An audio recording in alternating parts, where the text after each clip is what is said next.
students, today we are going to start with a very interesting topic, cost benefit analysis. Yes, it is very often called as CBA, and this topic is very important with the point of view of IGCSE exams. You get questions in both paper 1 as well as paper 2. In paper 1 you get one question and it's usually in the last part of the paper, and in paper 2 you get questions for about 6 to 12 marks, in the range of 6 to 12 marks. So it's very easy to score because for this type of question you have a lot of definitions which you need to put in when you write the answers. So there are high chances of scoring very good marks from this topic. So let's begin. And now when we start with any topic, it's very important to have objectives in our mind. So first we'll look at the objectives of cost benefit analysis. So when you study cost benefit analysis, what you should know by the end of the lesson.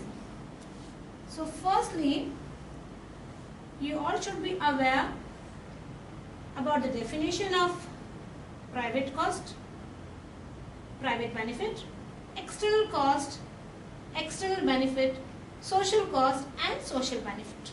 Okay, and here I would like to stress one more thing, that when you write the definitions, be very clear, use correct terminology.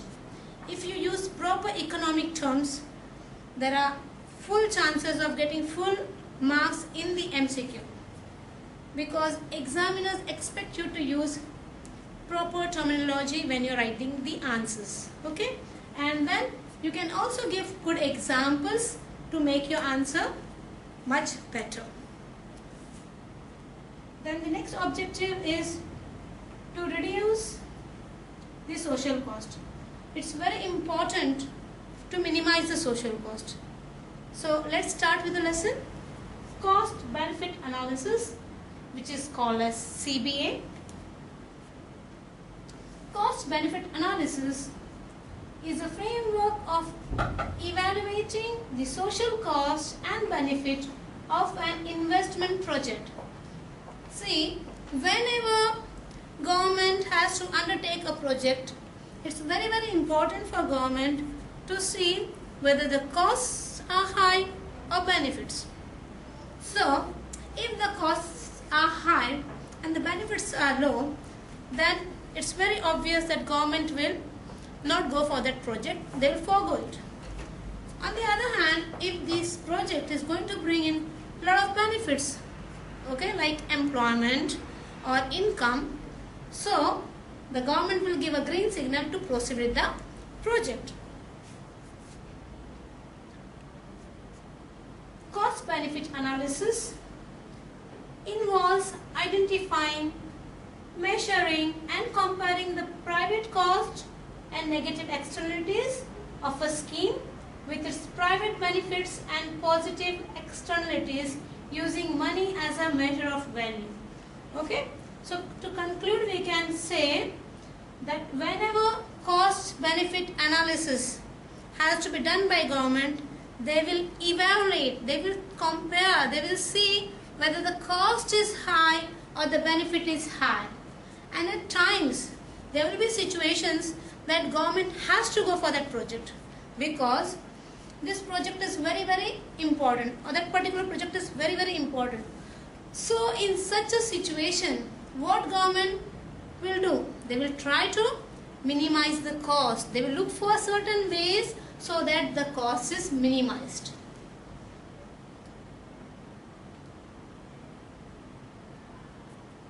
And we can relate that with so many other things, like in our life also, certain times we need to take up some decisions which are not that pleasant, but we go for it because it's important, right? Like vaccination for a small kid, a small baby. It's a very difficult thing for a parent to see, but still they go for it because it's important for the child's health. Similarly, when we take up some project, there will be some disadvantages, but we need to still carry on the project because that project in long run will bring in a lot of benefits. So let's look at the definition of private cost and private benefit.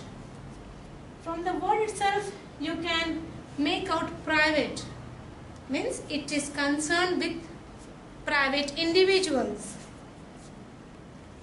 Private costs are costs involved in the production of goods and services by a firm as well as the consumption of goods and services by individual. So we can say private cost is the cost which is affecting an individual person, a single person, and that cost is bringing like we can say it can be financially affecting him, or maybe we can also say the inconvenience or the difficulties faced by an individual due to an economic activity is summed up as private cost. So you can say private cost is the cost faced by an individual. Okay, it can be either financially, or we can say the difficulties or inconvenience faced by an individual due to economic activities of others. Private cost to the producer. Now if you are a producer, that means the money which you spend for investing in your company, that is for hiring of your employees, using up machinery, that is considered as private cost. The producer is spending the money, okay, for production, the total cost of production, to buy raw materials, to pay his workers, to employ workers, to bring in machines. So that is considered as private cost. That money comes from the producer's pocket. So that is private cost. And then what is private benefit for the producer? After producing, the benefit which he gets, that is the private benefit for the producer. So we can say that private benefit to the producer is the profit which he receives by selling the products. Okay. So in the first diagram, for first picture, you can see that the money which the private producer has invested for his production process, and the second picture shows the money which he earns after he makes so much of profit. Now private cost to the consumer. Now when we talk about a consumer, he may spend money to buy the product, so that's a private cost. And after spending the money, the benefit which he gets after consuming that particular product or service is the private benefit.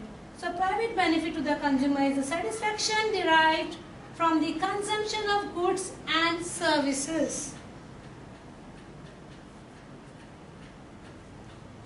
A private sector firm will take only private cost and benefit into account, whereas public sector proceeds with project if social benefit exceeds social cost.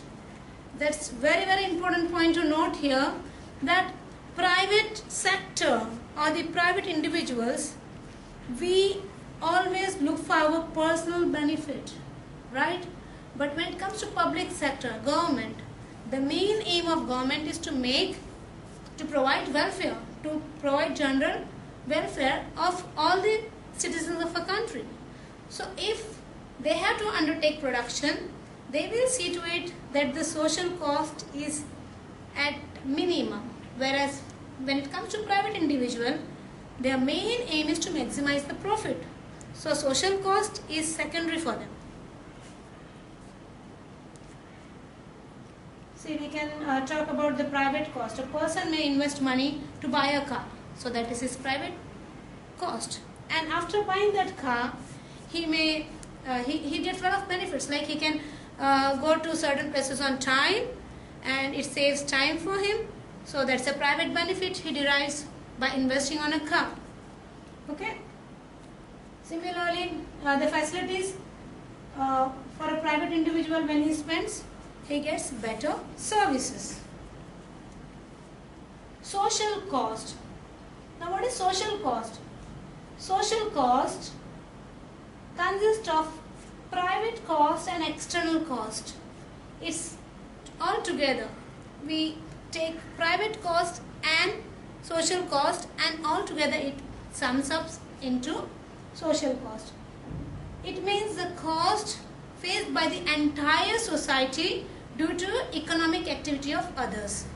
Okay, like we can give the example of pollution or congestion. Those examples which just now I mentioned are causing disturbance for the entire society.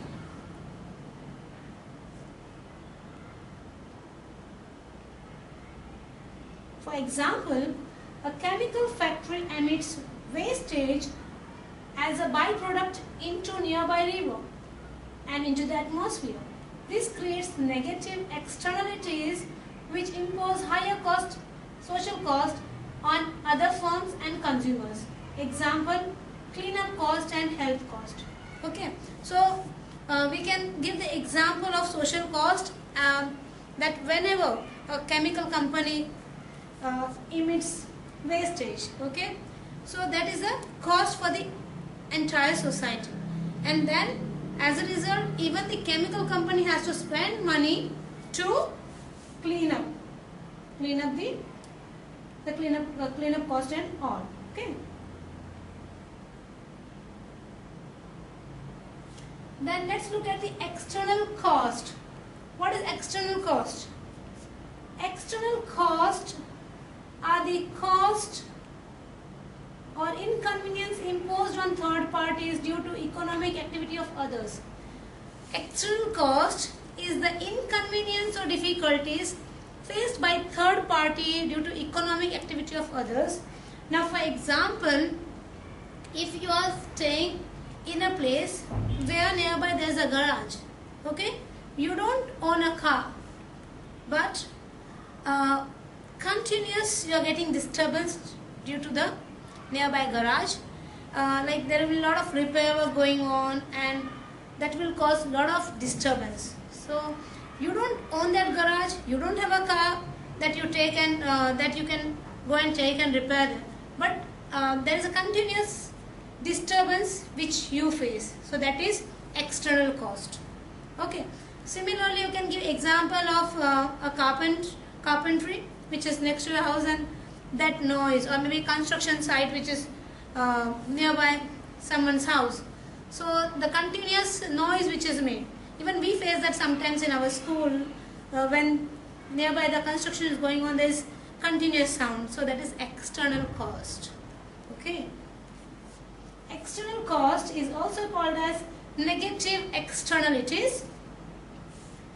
External costs are the cost or inconvenience imposed by the third parties due to economic activity of others.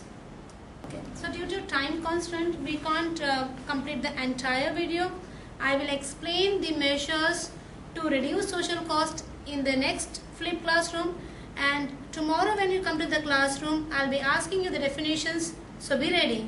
Okay, bye-bye.